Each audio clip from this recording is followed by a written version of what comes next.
The botanical research wing of Station Helios wasn't exactly where Nico Romano expected to find love.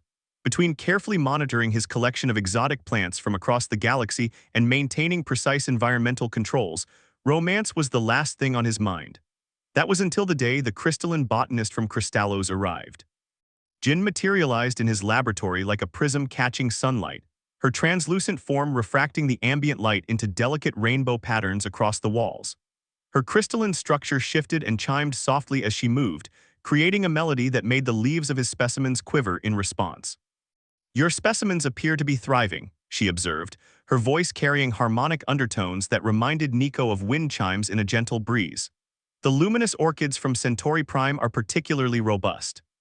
Nico found himself staring, fascinated by how her faceted form seemed to pulse with an inner light. "They respond well to the specialized spectrum lighting we've developed," he managed, trying to maintain his professional composure. "I'm Nico Romano, lead botanical researcher." "Jin of the fourth facet," she replied, extending a crystalline appendage that sparkled with iridescent colors. "I've been assigned to collaborate on the cross-species cultivation project." As their hands met, Nico felt a gentle tingling sensation, like static electricity but somehow warm and inviting.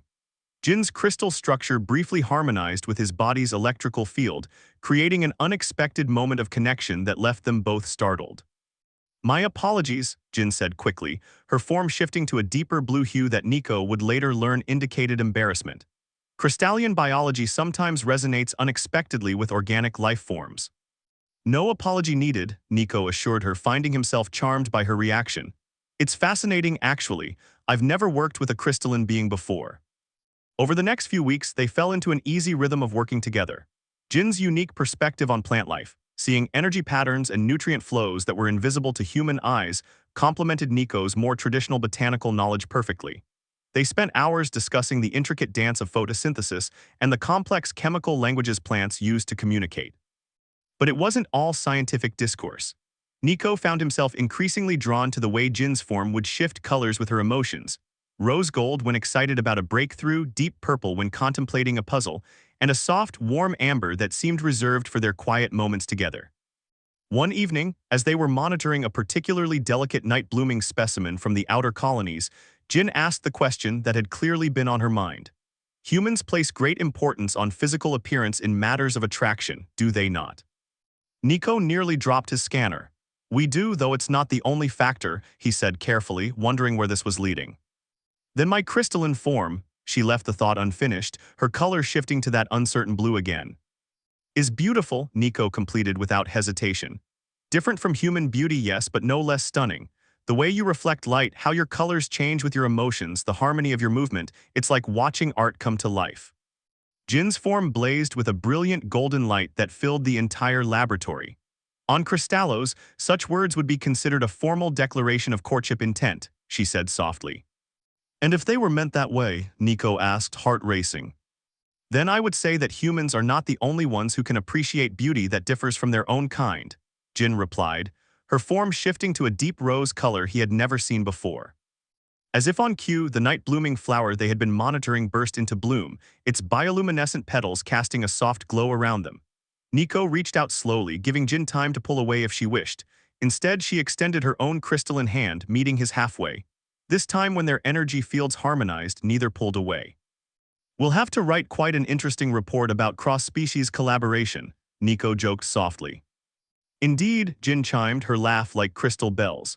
"Though perhaps we should focus on the botanical findings rather than the unexpected personal discoveries." As they stood together in the gentle glow of the alien flower, Nico realized that love, like the most fascinating botanical specimens, could bloom in the most unexpected conditions. All it needed was the right environment, careful nurturing, and perhaps a touch of stardust magic. Talos Martinez adjusted his sonic calibrator for the 100th time, trying to capture the perfect resonance frequency. The Harmonium Concert Hall's acoustics were already legendary across 3 star systems, but for the upcoming Interstellar Music Festival, everything had to be perfect. He was so absorbed in his work that he almost missed the melodic footsteps approaching behind him. Almost, but not quite. After all, it was impossible to truly miss a harmonian's presence. They moved like living songs, each step creating ripples of sound that blended into a natural symphony. When Talos turned, he found himself face to face with Vera, her silvery skin vibrating with subtle frequencies that made the air around her dance. "Your adjustments are creating the most fascinating overtones," she said, her voice carrying multiple harmonies simultaneously, though there's a slight dissonance in the upper register. Talos checked his readings, surprised to find she was right. "You can hear that without equipment." "We harmonians are the equipment," Vera replied with a musical laugh that made Talos's heart skip a beat. "Our bodies are naturally attuned to sound waves. It's both a blessing and a curse in my line of work." As the lead vocalist for the Stellar Harmonics Ensemble, Vera was one of the most celebrated performers in the galaxy. Her ability to sing in multiple frequencies simultaneously had revolutionized interstellar music. But right now, watching her sway gently to the ambient sounds of the hall, Talos saw past the famous artist to someone who simply lived and breathed music. "Would you like to help me calibrate?" he offered, holding out a spare sonic tool. "Having a harmonian's perspective would be invaluable." Vera's skin rippled with pleasure, creating a cascade of gentle chimes. "I thought you'd never ask, though I should warn you we harmonians can be quite particular about our frequencies." Over the next few hours, they worked together to fine-tune the hall's acoustics. Talos found himself mesmerized by the way Vera could instantly identify subtle variations in sound that his most sophisticated equipment struggled to detect. She would move through the space, her body responding to the invisible waves of sound, and call out adjustments with perfect precision. "It's like watching someone dance with the air itself," Talos commented as Vera demonstrated how different frequencies affected her form. "Sound is a dance," she replied, her skin shimmering with patterns of silver and gold. "Every vibration, every wave, every note is part of the universal choreography. Humans understand this instinctively even if they can't perceive it as we do. Why else would music move you so deeply?" Talos considered this as he made another minor adjustment. "Is that why human music interests you, because we feel it differently?" "Partly," Vera admitted, moving closer to him. "But I'm more interested in how humans feel everything differently. You experience emotions so intensely, yet you can't see how they change the vibrations around you." "What vibrations do you see around me?" Talos asked softly, suddenly very aware of her proximity. Vera's form hummed with a new frequency, one that made the air between them feel electric. "Fascinating ones. Your emotional frequencies have been shifting since we met. They're creating the most beautiful harmony with my own." Talos felt his pulse quicken. "Is that unusual?" "Very, most species' frequencies clash with ours, but yours," she reached out, her silvery fingers almost touching his chest. "Yours resonate perfectly." Without thinking, Talos closed the distance between them, gently taking her hand. The moment they touched, the entire hall filled with the most extraordinary music, a symphony of frequencies created by their combined energy. Vera gasped, her form glowing brightly. That's impossible. This kind of harmonic convergence only happens in old harmonian love stories." "Maybe the old stories got it right," Talos suggested, marveling at how natural it felt to hold her hand, how their personal frequencies seemed to intertwine and enhance each other. "This could complicate the festival preparations," Vera mused, though she made no move to pull away. "I think it's going to enhance them," Talos replied with a smile. "After all, what better way to create perfect acoustics than with a perfectly matched duet?" As if in response, their combined frequencies shifted into an even more complex harmony, filling the hall with music that would have taken an entire orchestra to reproduce. It was beautiful, unprecedented, and completely natural, just like the connection growing between them. "Well," Vera chimed, her tone playful despite the intensity of the moment, "I suppose this gives new meaning to the term, making beautiful music together." Talos laughed, the sound blending seamlessly with the harmonics surrounding them. In that moment, he understood what Vera meant about humans feeling things differently. Because while he couldn't see the frequencies she described, he could feel them in his heart, creating a symphony that was uniquely theirs. The anti-gravity practice chamber of the Nova Dance Academy floated like a pearl in space, its transparent walls offering a breathtaking view of the surrounding nebula. Inside, Ash Winters moved through a complex series of aerial maneuvers, his body flowing from one position to another with practiced grace. He was so focused on perfecting his routine for the upcoming Galactic Dance competition that he almost missed the moment when his new partner arrived. Almost, but the subtle shift in the air currents was unmistakable. Turning in mid-float, Ash watched in amazement as Xerath entered the chamber. The metamorphian performer was a sight to behold, their form constantly shifting between states of matter, sometimes solid, sometimes liquid, sometimes a shimmering gas, all while maintaining a vaguely humanoid shape. "Your movements are precise," Xerath observed, their voice rippling like waves on a silver shore. but they lack fluidity. Ash landed softly on the chamber's floor, trying not to feel defensive. Human bodies have limitations. Limitations? Xerath flowed closer, their form condensing into a mirror image of Ash before shifting back to their natural state. Or opportunities. The demonstration left Ash speechless. He'd heard about metamorphians' abilities, of course. Their species was famous throughout the galaxy for their shape-shifting performances. But seeing it up close was something else entirely. The competition committee paired us because they want to push boundaries, Xerath continued, swirling around Ash in an elegant spiral. To show what's possible when different forms of movement come together. And you're okay with that? Ash asked, watching as Xerath's form caught the light from the nebula, creating patterns that seemed to dance on their own. Being paired with someone so solid. Xerath's form pulsed with what might have been amusement. Solidity has its own beauty, watch. They extended a shifting tendril toward Ash's hand. May I? Ash nodded, and the moment Xerath's form made contact with his skin, he felt an extraordinary sensation. It was like being touched by silk, water, and starlight all at once. That's incredible, he breathed. Now dance with me, Xerath suggested, maintaining the connection between them. Let me show you how metamorphians interpret movement. What followed was unlike anything Ash had experienced in his years of dancing. Xerath's form flowed around and through his movements, enhancing every gesture, turning simple steps into flowing artwork. When Ash leaped, Xerath became like wings extending from his shoulders. When he spun, they were a spiral of stardust encompassing his motion. I've never, Ash struggled to find words as they moved together. You're feeling it now, Xerath hummed, their form shimmering with excitement. The space between states where solid meets fluid, where form meets formlessness. As they continued to dance, Ash found himself letting go of his rigid training, allowing his movements to become more organic, more responsive to Xerath's flow. In return, Xerath began incorporating more structured elements into their shifts, creating a dance that was neither purely human nor purely metamorphian, but something entirely new. We're actually doing it, Ash realized as they moved in perfect synchronization. We're creating something revolutionary. More than that, Xerath's voice was soft, their form taking on a warm, glowing quality. We're creating something intimate. Do you know how rare it is for a metamorphian to find someone we can flow with so naturally? Ash felt his heart rate increase, and not just from the exertion. Is that what's happening? We're flowing together. Among my people, this kind of synchronization is considered deeply romantic, Xerath admitted, their forms swirling with new patterns that Ash somehow knew represented nervousness. The ability to move as one, to find harmony between states of being. And what if I told you that humans consider dance one of our most romantic art forms? Ash replied, executing a perfect pirouette that Xerath complemented with a spiral of starlit tendrils. Then I would say we're creating more than just a competition piece. As they continued to dance, their movements became increasingly intertwined. Ash found he could anticipate Xerath's flows, while Xerath seemed to instinctively understand his rhythms. The nebula light playing through the chamber's walls painted them both in cosmic colors, until it was hard to tell where human ended and metamorphian began. The judges won't know what hit them, Ash laughed as they finally came to rest, Xerath's form gently surrounding him like a cloak of living starlight. Let them be surprised, Xerath pulsed softly. Some dances aren't meant for judges' eyes, some are just for the dancers. Looking out at the nebula swirling beyond the chamber walls, Ash realized that, like the cosmic dance of binary stars, some partnerships were written in the very fabric of space itself. And as Xerath's form shimmered against his skin, he knew they were just beginning their cosmic choreography. The red soil of Kepler 186f crunched under Reed Jackson's boots as he made his way across the barren landscape.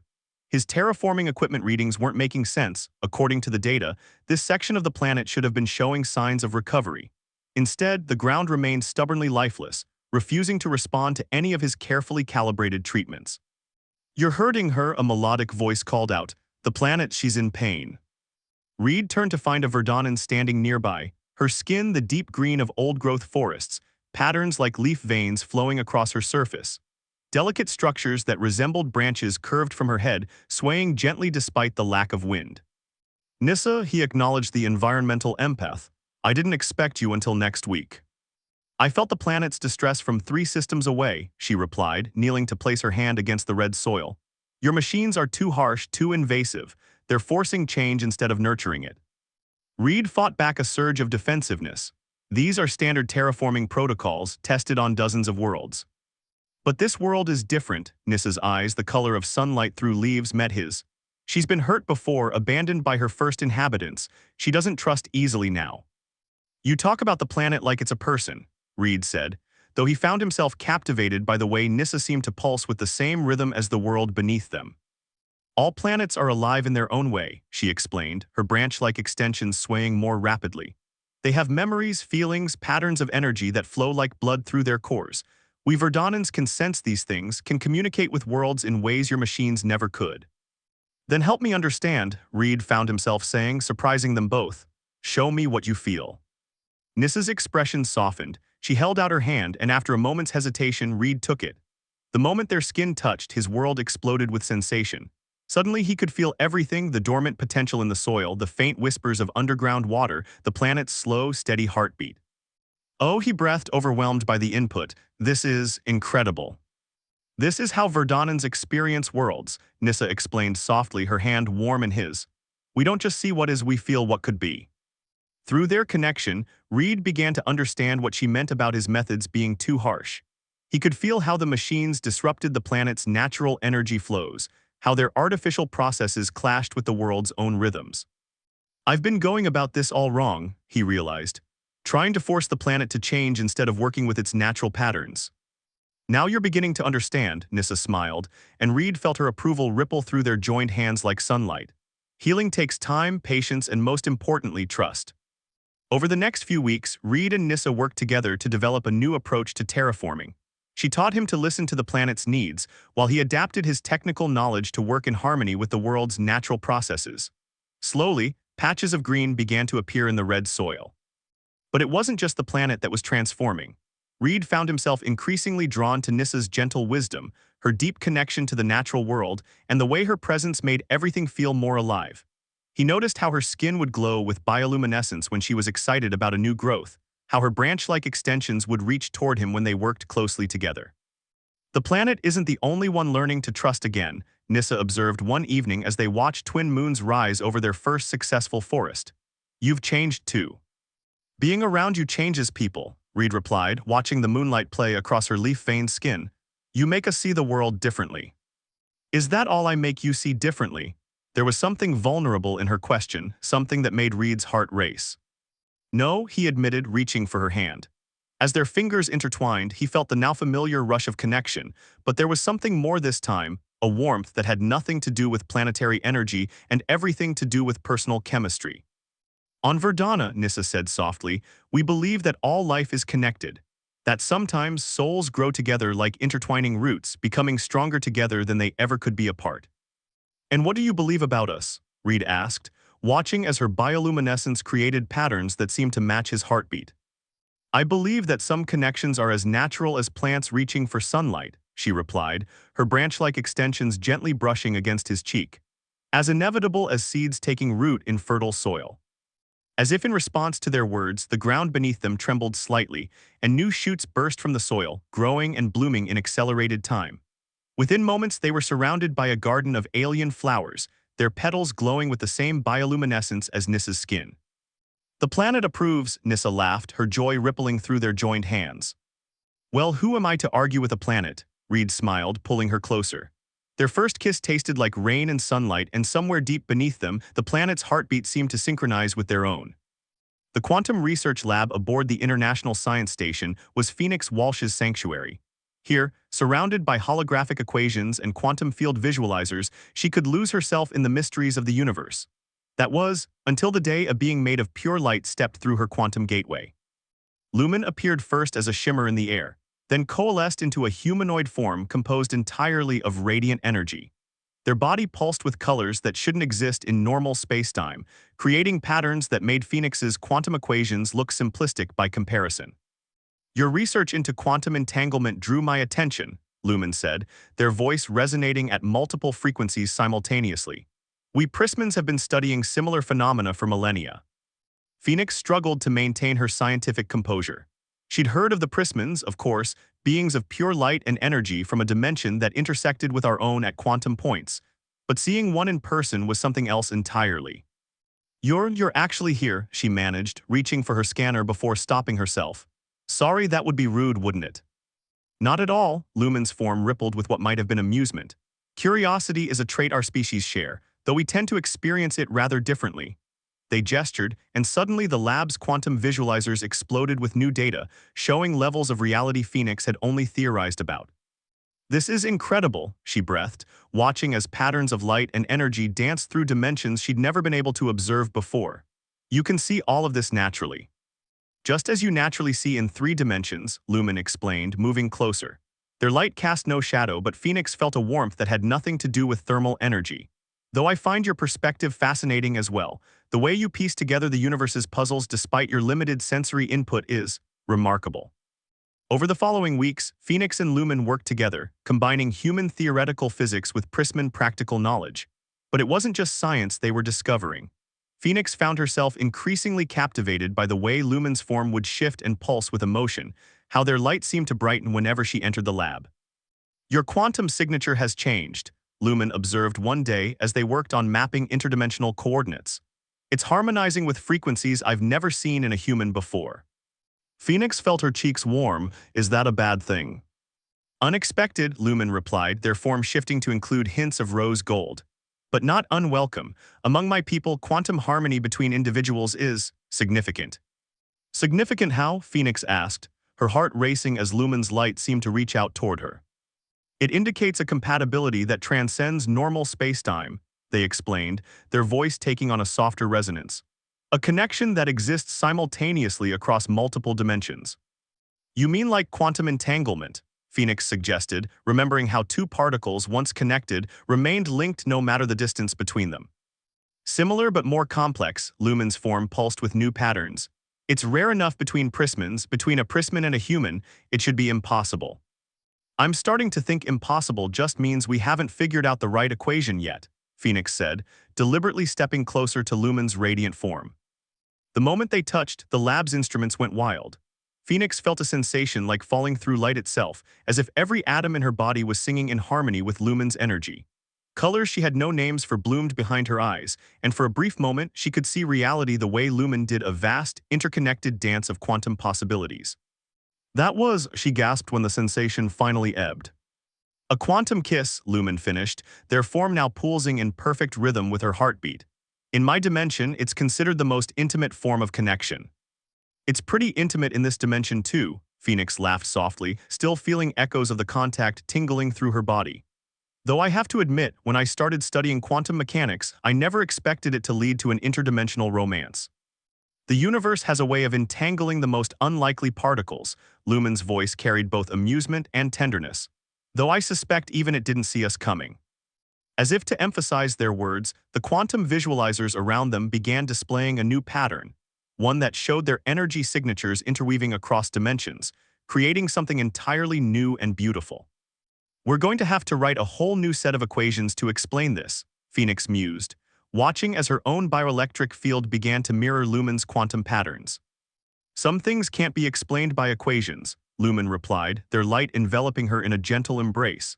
Sometimes you have to simply accept that love, like light, exists in all dimensions simultaneously. In the space between moments, as Human and Prisman discovered new ways to bridge their dimensional divide, Phoenix realized that perhaps this was what all her research had been leading to, not just understanding the quantum nature of reality, but experiencing it firsthand through the most fundamental force in any universe: love.